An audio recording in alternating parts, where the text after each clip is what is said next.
Well, here you go, Lindsay May. Thank you, Jeffrey Allen. Yummy. Hello, welcome to How to Have a Great and Successful Relationship, Part 3. What are we going to be talking about today? Well, it's tea time. But specifically, we're going to talk about the importance of chemistry in a relationship. Now, obviously, you need chemistry in any kind of relationship, any kind of partnership. What you might not know is there have been documented studies that show if you want to raise your chemistry, if you want to raise your partner's chemistry, a small act of kindness will do the job. Something as small as making your partner a cup of tea. And guess what? We've been getting into tea a lot these last few weeks. We have. It really stemmed from when we got sick. We just constantly were drinking throat coat because it felt like the only thing that would make us feel better. Once we weren't sick anymore, we felt something missing, and that was our tea. Yeah, and so tea time, whether it's in the morning, the afternoon, the evening, has become a part of our routine. I don't always make my own tea. Lindsay doesn't always have to make her own tea. We try to serve and take care of each other with, hey, I'm going to make some tea. Would you like a cup? And little did we know that, again, there are documented studies showing that small acts of kindness, to include making someone a cup of tea, it's not just the tea that makes you feel better. It's raising your chemistry and the chemistry of your partner. Can you think of any other ways to help someone feel better and keep the positive energy going? Yeah, this is actually a different small example. I was so sick of seeing Jeffrey struggle with his cords, as in his charging cables and, his Apple Watch cable. And I finally did some research and I found these things on Amazon that you can, stick onto the side of a shelf or a nightstand and it'll clip your cord into it. And it's super organized. I surprised him and did that one day. And not that he necessarily uses it, in helping him also made me feel a lot better too, because I knew that it improved his quality of life with regard to that situation. Yeah, and I appreciate you doing that. And I do need to do better with, one, being organized, but two, using the way that you keep us organized. Think about it like this. There are no selfless acts of kindness. It's tempting to think that you're going to do something and it's going to be an act of kindness and you don't need anything in return. You don't need any recognition. But again, studies have shown you feel better when you are serving and helping someone else. And it doesn't have to be this giant ask. It can be something as easy as a cup of tea or helping your partner with cord management. So can you think of anything? Well, we've had a couple of travel incidents because, Lindsay and I travel a lot. I think specifically about last May. We took a mini vacation. It wasn't for business.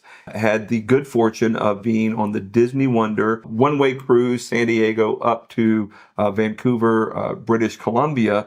And then we were tacking on to that by spending a few nights with Lindsay's aunt and uncle in Seattle. And so it became a challenge. Well, how are we going to get from Canada to Seattle?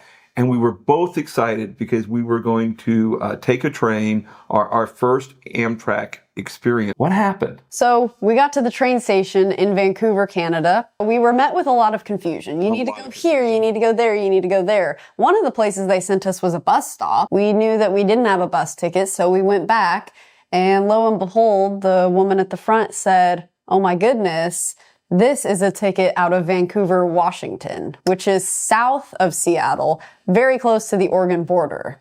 Yeah, I didn't realize there were two Vancouvers. If nothing else, maybe that's your takeaway from this video. Understanding before you travel, like I did not, that there is a Vancouver in British Columbia and a Vancouver in Washington. We were a good 5 hours away from the train station we needed to be in order to board the Amtrak and take it to Seattle. And now we were in a planes, trains, automobiles, and cruise ship situation because we were trying to figure out how are we going to get to Seattle. Airfare was exorbitant. A rental car wasn't an option. There was a bus leaving at like 7 o'clock that night, which was like more than half a day away. And ultimately we settled on an Uber taking us to the Canadian border, walking across, which was actually kind of fun. It was. And then a second Uber that, lo and behold, dropped us off at your aunt and uncle's doorstep at the exact time that the train was supposed to arrive in downtown Seattle,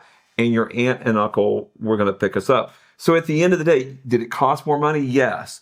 But the time was actually less because rather than getting picked up at the train station in Seattle, we were dropped off on the doorstep in Lake Stevens, Washington. How did we come to that solution? Obviously, right when we discovered this mistake, the temptation was to get angry and to get frustrated and to think, how could you do this? Like, why wouldn't you double check? But instead of trying to find blame, we decided to both be responsible for the solution.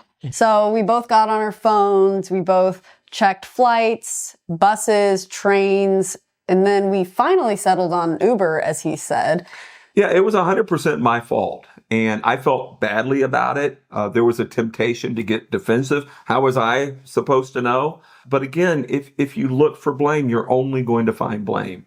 Together, if you look for solution, then you're going to find solution. And taking responsibility, not necessarily for what happened, but for what's going to happen, is going to raise the chemistry between the two of you, because now you're working together, you're moving forward together, whereas blame and finding fault will separate you and lower and reduce the chemistry. And let's be honest, at the end of the day, we all want to feel good, right? We all want to feel better. And that starts by helping the other person, starts by serving the other person. And again, it can be as simple as a cup of tea, or maybe even a little more complicated by having to figure out new travel plans on the fly when the other person messes up. So think about it like this. If I had said to Jeffrey, why did you do this? This is stupid. This is just messing up everything. And if he had met me and been like, how was I supposed to know? I'm sure everybody does this. You do stupid things all the time too. Yeah, start playing the blame game. Then that's going to make that moment bad. It's going to make however we get to my aunt and uncle's house bad. And it's going to be really awkward when we get to my aunt and uncle's house and we're both very, angry at each other. You just need to think beyond the immediate frustration and think, okay, well, let me be helpful and let's draw closer as a result of this. What's my role in this situation? And your role is to be responsible for helping, to be responsible for moving forward, to be responsible for finding some sort of solution. You're going to feel better, your partner's going to feel better, and it's going to raise the chemistry between the two of you. And if you really struggle with that, maybe a nice cup of hot, calming tea before you figure out what's next, or worse, say something that you might regret. Awesome. Thank you guys so much for watching. We really hope you enjoyed this and are benefiting from this series. If you did enjoy it, please comment down below how this topic pertains to you and your relationship, not just with your partner, but with others. And comment down below your favorite tea. Please don't forget to subscribe, and we'll see you next time.